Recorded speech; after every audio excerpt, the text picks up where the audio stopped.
What's up, everyone? Bryce with Crush the CPA Exam. Got the newest employee for Crush the CPA Exam, Brett, over here. Don't mind him, he'll be in the background working hard, right? Anyways, today's video, we're gonna talk about how you can pass the CPA exam 49% faster.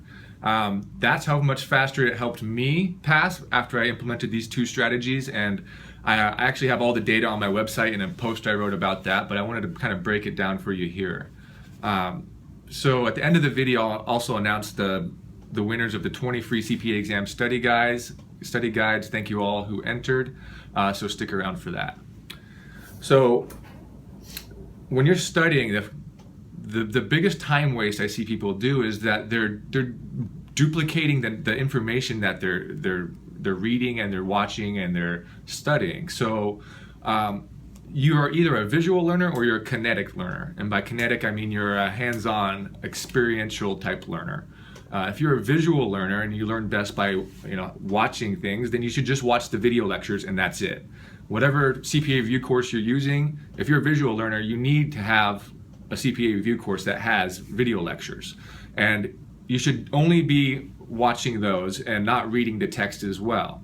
And if you're a kinetic learner, you should just be reading the text and completely stop watching the videos. That's what I did. After my first two exams, I stopped watching the videos, and my productivity and the time it took me to study and pass the next CPA exams was 49% faster. I mean, that's a lot of time. It ended up being like 45 hours of time that I saved just by switching that up. And it's just a little thing, but I mean, who wants to study for 45 hours extra? Nobody. So just pick one and stick to it. Just play to your strengths. Again, kind of like we talked about last week, whatever you're good at, focus and double down on that. And just ignore the other stuff, because you get very little reward by doing both. The second big thing you can do to improve your how fast it takes you to study for the CPA exam is to stop taking the same multiple choice question quizzes over and over again. A lot of the CPA review courses out there actually promote this, and it's terrible. And this is why I think this one-size-fits-all kind of learning system that these courses have right now are going to die off unless they evolve, because people learn differently, and you need to customize the way you learn and you study according to your strengths. And by taking the same multiple choice quiz over and over again, you'd start to memorize the answers. I know I did. I would take it until I got a 90%. I would just keep taking it, sometimes 4 or 5 times. And by the fifth time, I would remember. I just could read the question and I didn't know if it was A, B, or C, or D without reading the answers, just by memorization. That is not learning. That is the opposite of learning. That is putting it into cruise control and just trying to do as little as possible. You get nothing out of that. And so a lot of, like the Becker CPA review, you can't even get a refund. They have this Becker promise. You can't even get a refund unless you get a 90% or higher on all the multiple choice question exams. That means you have to keep retaking it until you get that 90%. So I mean, they promote it and they actually require it in order to get a refund in their case. So what I recommend is you take it once. Take the multiple choice exam once. After each section, there's usually 5 to 20 questions on a multiple choice question exam.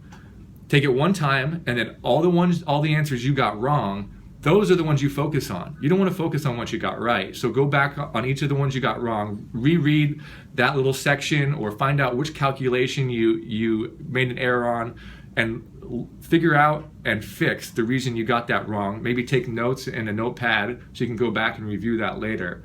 And then after you got through all those ones you got wrong, move on to the next section. Don't get bogged down. There's so much content in the CPA exam. I think my books was like 4,500 pages of content I read. Like, don't get bogged down on one little section because you didn't get a 90%. Like, it's so inefficient.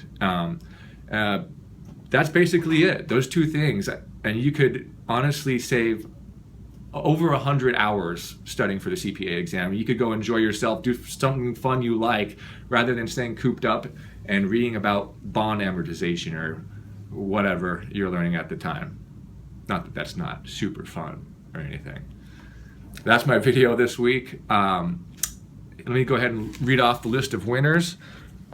for our giveaway. So these are the people who get a free CPA study guide. I'll be emailing you tomorrow with your study guide attached.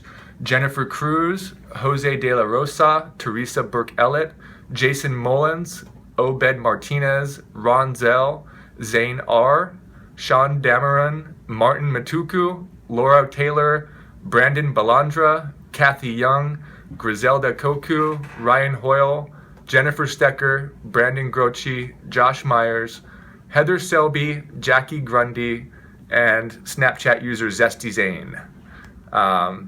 Here's the list. I'll go ahead and do a little. I guess that's kind of hard to see and it's backwards. So anyways, you'll be getting an email from me tomorrow. Thanks for checking in. Have a great weekend, and I'll see you guys next week.